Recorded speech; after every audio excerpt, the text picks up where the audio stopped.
नमस्ते दोस्तों, आज हम बात करेंगे दुनिया के सबसे उन्नत और रहस्यमयी सैन्य विमानों में से एक B-2 स्प्लिट स्टील के बारे में। ये विमान न केवल अपनी अदृश्यता और शक्तिशाली हथियार प्रणाली के लिए बल्कि हाल ही में इसे अमेरिका ईरान के परमाणु ठिकानों पर इसने पूरी दुनिया का ध्यान खींचा। इस स्क्रिप्ट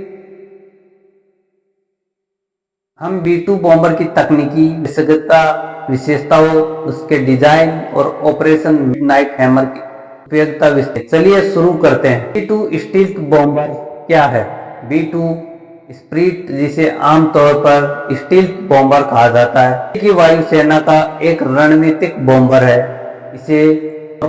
ये 1980 के दशक के अंत में सेवा में आया। इसकी सबसे बड़ी खासियत है इसकी स्टील्थ टेक्नोलॉजी, जो इसे दुश्मन के रडार से लगभग B-2 का डिजाइन चमगादड़ की तरह है, जिसे फ्लाइंग कहते हैं। इसका रडार क्रॉस सेक्शन एक छोटे पक्षी जितना है, यानी रडार पर इसे पकड़ना बेहद मुश्किल है। इसमें रडार शोषक सामग्री और विशेष का इस्तेमाल होता है जो रडार सिग्नल्स को सोख लेते हैं। 9 फीट लंबाई, विंग स्पेन 172 फीट, रेंज बिना ईंधन भरे 11,000 किलोमीटर 6,000 नॉटिकल मील, और हवा में ईंधन भरने के साथ ये दुनिया के किसी में हमला कर सकता है। पेलोड 40,000 पाउंड तक के हथियार, जिसमें परमाणु और पारंपरिक दोनों लोग, एक पायलट और एक मिशन कमांडर। प्रत्येक B-2 की लागत लगभग 2.1 बिलियन, इसे दुनिया का सबसे महंगा सैन्य विमान बने। GBU-57 मासिव ऑर्डिनेंस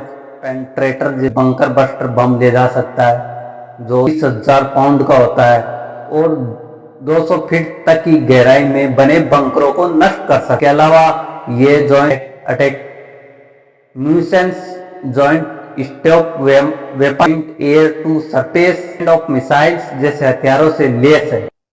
कुल 21 B-2 बॉम्बर बनाए गए और ये मिसूरी के व्हाइटमैन एयरफोर्स बेस से संचालित होते हैं।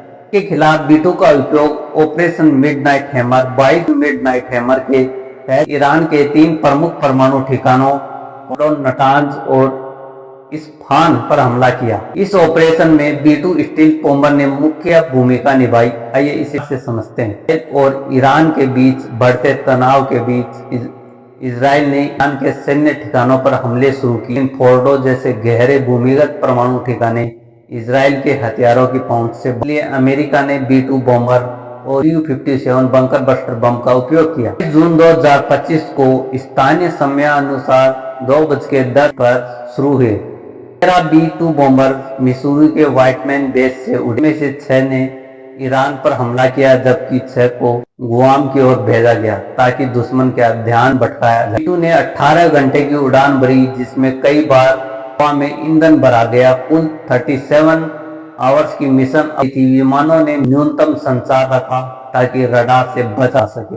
तो और नटान 7 B-2 ने GBU-57 MOP बम गिराए, जो पहली बार युद्ध में इस्तेमाल हुए। प्रत्येक बम 30,000 पाउंड का था, 200 फीट गहराई तक नष्ट करने की सक्षम था। हान, एक अमेरिकी पनडुब्बी से 30 टॉमहुक क्रूज मिसाइलें दागी गई। B-2 को गुआम की ओर भेजकर उनका ध्यान भटकाया गया। सपोर्ट 125 से अधिक विमान जैसे F-20, F-35, लाइटनिंग और टैंकर विमान, उसने ईरानी हवाई रक्षा करने के लिए AGM-88 आर्म मिसाइलें दागी। अमेरिकी अधिकारियों के अनुसार तीनों ठिकानों को गंभीर नुकसान हुआ। में 6 क्रेटर दिखे जो बमों में के प्रवेश बिंदु थे। कोई रेडियोधर्मी रिसाव नहीं हुआ। ने नुकसान को कम करके आंका और दावा किया कि उसने पहले ही खाली कर लिया था, कि उसने तेल अवीव और हाइफा पर पहले दागी। B-2 का अब तक का सबसे बड़ा ऑपरेशन था और MOP बम का पहला युद्धक उपयोग। मिशन अमेरिकी दूरी की सटीक हमले की क्षमता को दर्शाता है। B-2 की अन्य विशेषताओं और उपयोग। इराकी फ्रीडम 2003 में B-2 ने 1.5 पाउंड के यमन 2024 में हूती विद्रोहियों के ठिकानों पर हमला। B-2 को विशेष दर में रखा जाता है ताकि स्टील कोटिंग सुरक्षित रहे। पायलट आवर्स से अधिक की उड़ान के लिए सिमुलेटर में प्रशिक्षण लेते हैं।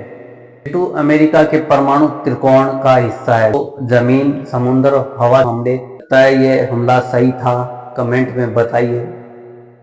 धन्यवाद और मिलते हैं अगली बार।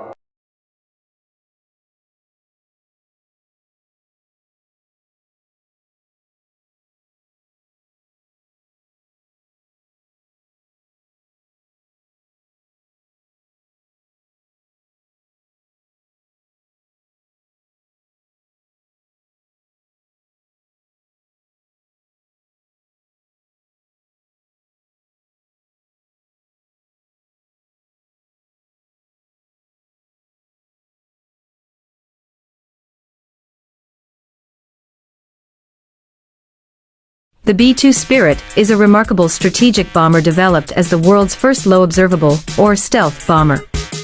The B-2's low observable characteristics result from a combination of composite materials, special coatings, and its distinctive flying wing design.